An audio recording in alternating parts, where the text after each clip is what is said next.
Okay, alis na kami. Isa lang naman to, tsaka yung hitik. Puntang Snowy Mountain. Diba no? Hindi talaga niya. Hindi ka nahirapan mga pao. Hindi. 2 AM ng umaga. Hindi na. Nakaano lang siya, nakagalag, nakaano lang. About 500 kilometers from Sydney to Snowy Mountain. Ipatong mo na lang yung bag mo dito, paano kamirapan ka sa gitna? Hindi pala kasi siya sa nagagalan.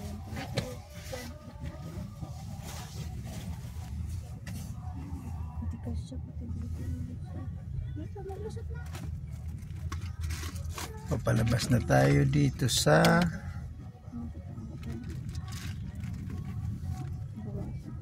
parking area.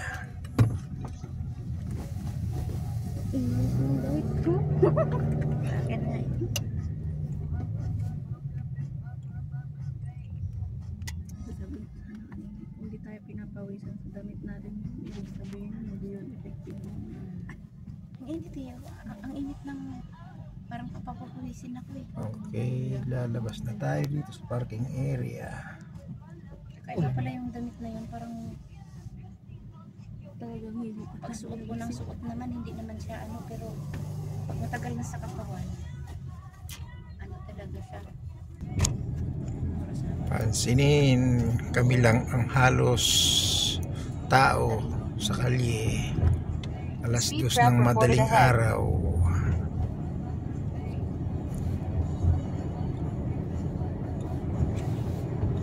Let's take M31 Hume Motorway Marama and M31.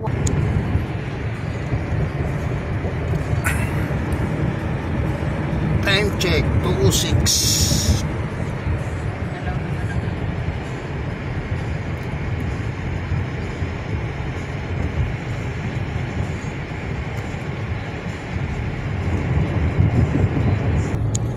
Mahabang lakbayin, 500 kilometers bago makarating sa Snowy Mountain galing dito sa Sydney. Nakapos na nga eh. Kasalukuyan po dito na tayo sa motorway.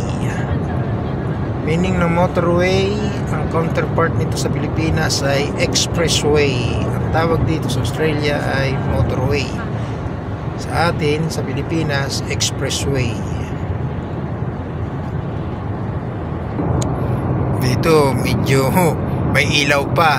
Walang ilaw yung dito sa gilid. Yung katulad yung Sabi ni Lester, pagdating sa unahan, totally wala daw ilaw. Ganon daw rito ang mga motorway or expressway kung tawagin sa atin.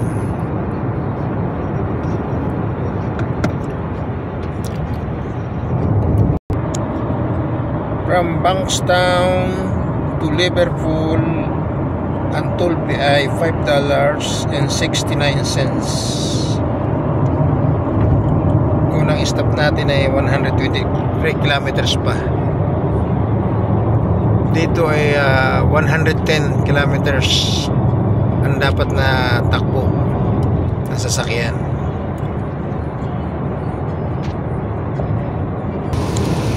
Okay, umuulan po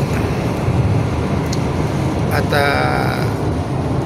112 kilometers na lang tayo sa unang stopover sa Marulan. Umuulan po dito sa Yumi Highway or Yumi Motorway. Maulan. Time check 2:26 AM. Hello. Narito pa rin po tayo sa Yumi Motorway. According kay Lester, nung paglabas natin sa Liverpool, habang binabagtas natin ang Yumi Motorway or expressway dyan sa Pilipinas, ay wala raw itong church. free of charge do itong motorway na to.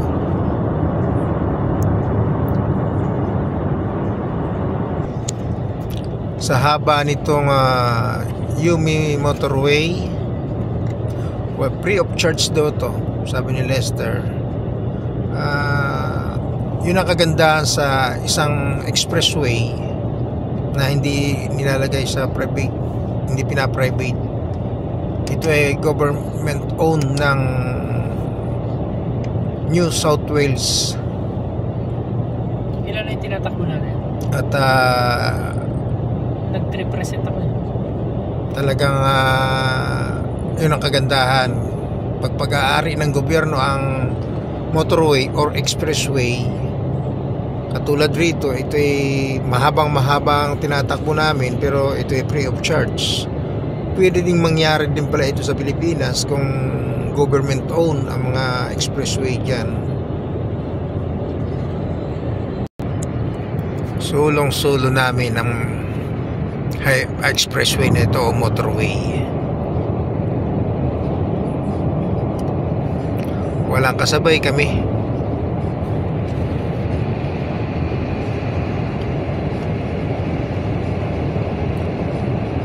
...110 kilometers dito ang tapuan.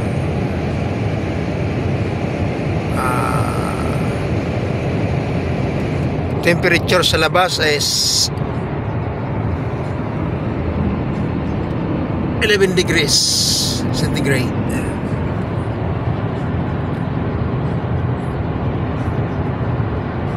Pansinin po natin, wala po kaming sinusundan, walang nakakasalubong, at wala ding sumusunod sa amin. At wala pong kailaw-ilaw dito, kundi yung ilaw ng sasakyan ni Lester lang ang ilaw dito. Apat po pala kami dito sa sasakyang ito. Jackie, Janie, ako, at si Lester ang ating driver sa kanyang sasakyan. Ito siya. Medyo solo muna niya ang pagmamaneho dito dahil parang asiwa talaga ako sa kanan na manibela. Kung ito'y kaliwa lang, di kanina ko pa pinalitan yan. Pero mamaya baka mapalitan ko rin dahil siyempre sa haba ng tatakbuhin namin 500 kilometers, mapipilitan akong pumalit sa manibela. Pakaluwag na karsada, walang kasalubong, wala ring sumusunod sa amin sa likod. Sulong-sulo namin ang motorway or expressway.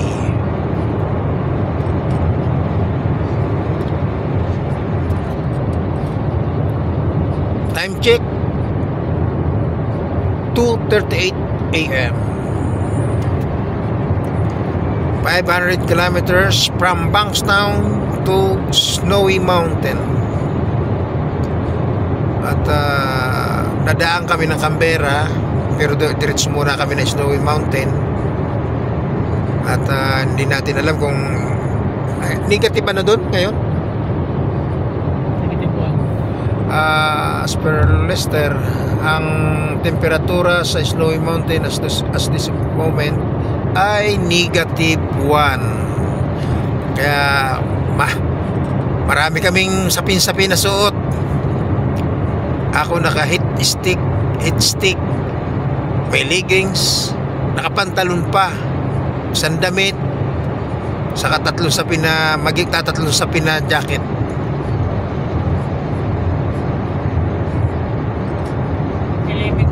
Lang sa labas pero kung hindi maulan ngayon,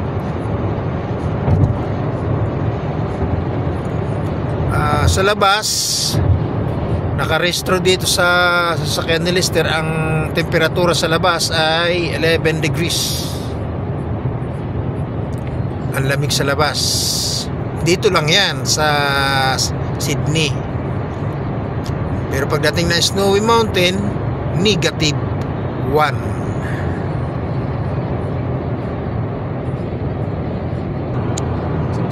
Pakadilim. May ilaw pa nga yan, oh. Hindi pa madilim. Buhat dito sa kinatatayuan po namin, 195 kilometers pa po ang Canberra. Canberra ang capital ng Australia.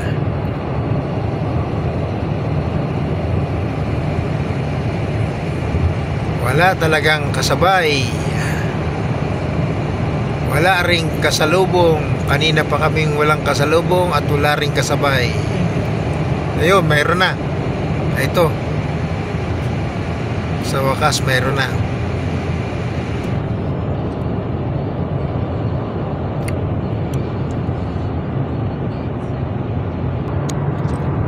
Pansinin po natin ang motorway po dito wala mga street light.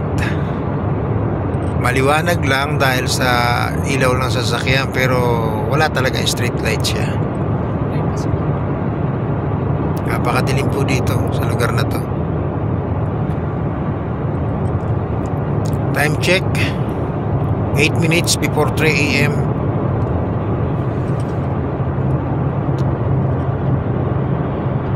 Ah, 68 kilometers na lang po sa una naming stopover.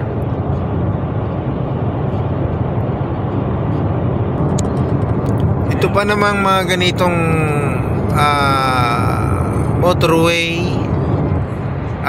ito po yung malakas makahila ng antok, yung mga diretsong daan na mabilisan. Diretso naman daan. Oo, diretsyo ng daan.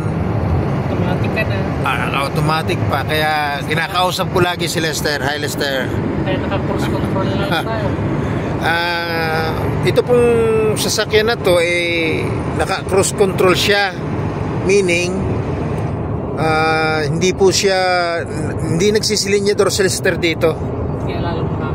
Kaya lalong nakakantok. Buhat po kanina po nung pumasok kami sa motorway, hindi na po siya nagsisilinyador.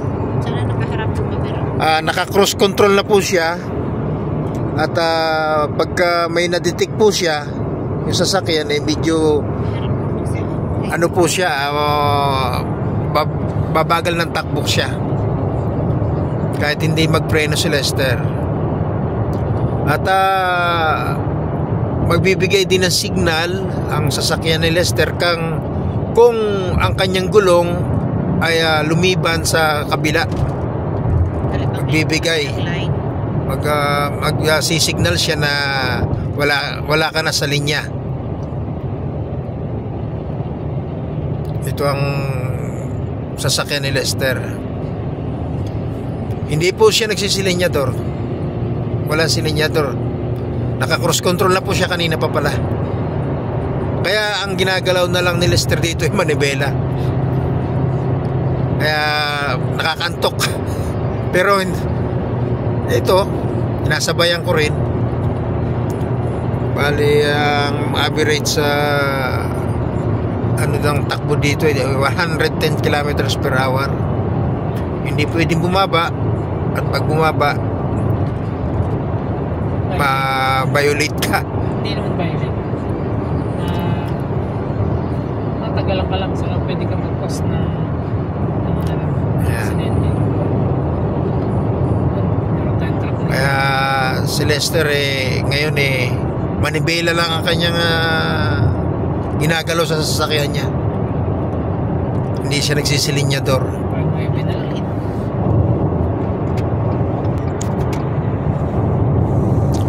Papansinin, yung karsadang tinatakbo natin hindi natin halos nakikita yung pasalungat na takbo sa atin, yung pasalubong, kasi nandyan sa mga kakahuyan na yan, ang pagitan ay mga punong kahoy. Hindi mo makikita yung kasalubong mo, kundi yung puro diretsyo lang ang nadaan. Ang pagitan ay puro kahoy. Ayan po, puro kahoy.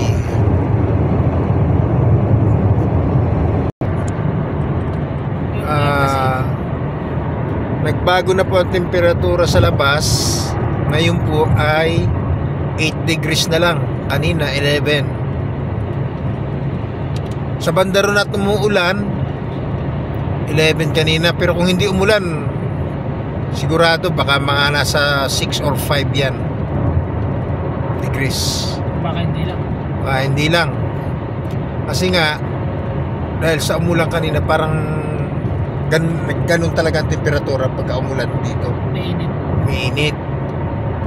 Ngayon walang ulan dito, kaya bumaba siya sa 8 degrees. Ayan o, pansinin nyo na yan sa sasakyan, 8 degrees. Ayan o.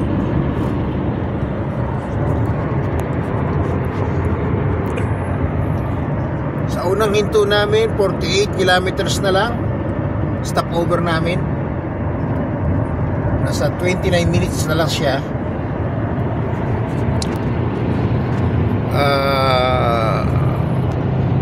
110 kilometers dito. Cruise control si Rester, meaning hindi po siya nagsisilinyador, nakasit na yung sasakyan niya sa 110 kilometers per hour. Yung sasakyan niyan to, pagka may nag-cross sa landas, sa daan niya sa unahan, dahil lang takbo niya yung 110 kilometers at yung may umagaw ng daan niya sa unahan nag 100 kilometers lang per hour, matik yung sasakyan niya ay magwa 100 kilometers din kahit hindi siya umaapak sa silinyador. Pag nadetect nitong sasakyan na to, bigla rin siya babagal ng takbo. Kung ano ang takbo nung nasa unahan, yun din ang magiging takbo niya. Kaya itong sasakyan na to ay manibela lang ang inaantabayanan ni Lester pag nasa ganitong motorway ang takbuhan. Pero pagka nasa lugar namin sa Bankstown, hindi naman siya nagka-cross control.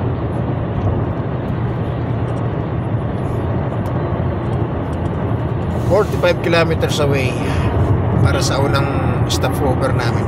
I-engine pa ka doon. Pakadilim.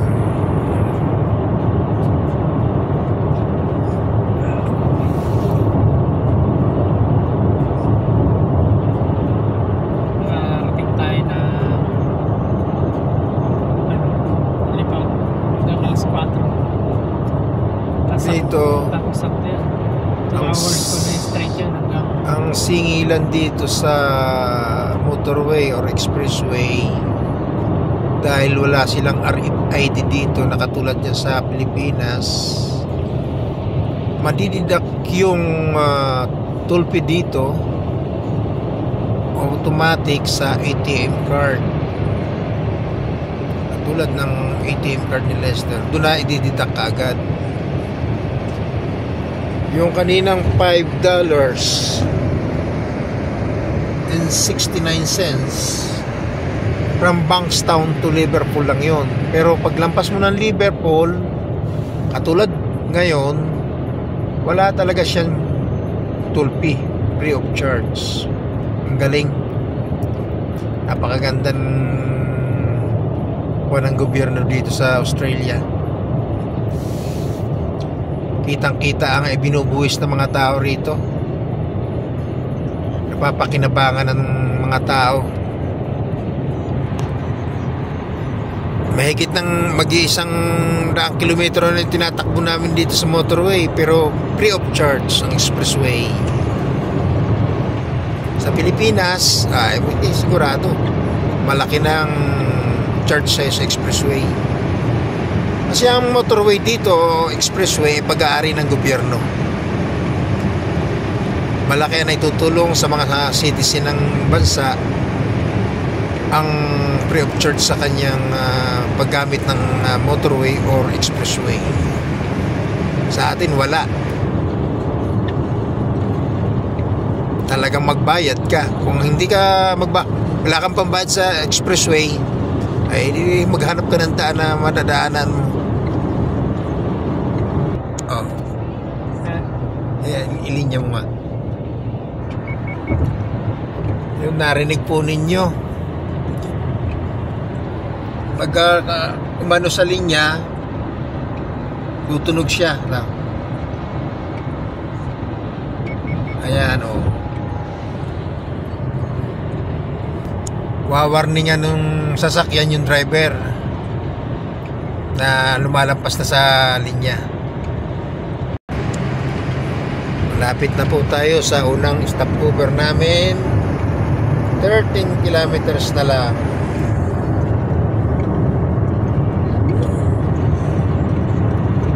Itong sasakyan na to, pwede mo rin siyang iset sa manual, pero mostly ang talagang ginagamit lang ni Lister dito ay automatic na kamyada. Hindi siya gumagamit ng manual. Pwede din mo rin siyang gamitin manual kasi meron siyang minus at sa manibela dun ang kanyang nasa manibela ang kanyang kambyo para sa manual. Pitik sa kanan, pitik sa kaliwa, yung manibela nandun ang kanyang kambyo. Pag isisit mo siya sa manual. Marami naman kuwan nito sasakyan na to. Bahagi ng kanyang accessories dito. Ako hindi. Ngayon parang hiniginaw na ako. Bakit kasi? Hindi pa siya nagsuot na. 20 kilometers. 11 kilometers na lang. At matutulog daw muna ng konting oras si Lister, mga at least 30 minutes. Kasi parang ang tatakbuhin pa natin nasa mahigit pang 300 kilometers. Nasa mga 378 kilometers pa pagkatapos ng unang stopover. Ano kayo, bili kayong kape? May kape dito na. May timpla akong kape. Dito na po tayo sa Marulan. Nasa plot. Dito na ba tayo magdala? Kayo. Ano lang? Stopover. daw. I-idlip ka, sir? Kayo na lang. Sabay-sabay na kayo. Tulong ka namin. Ako po ay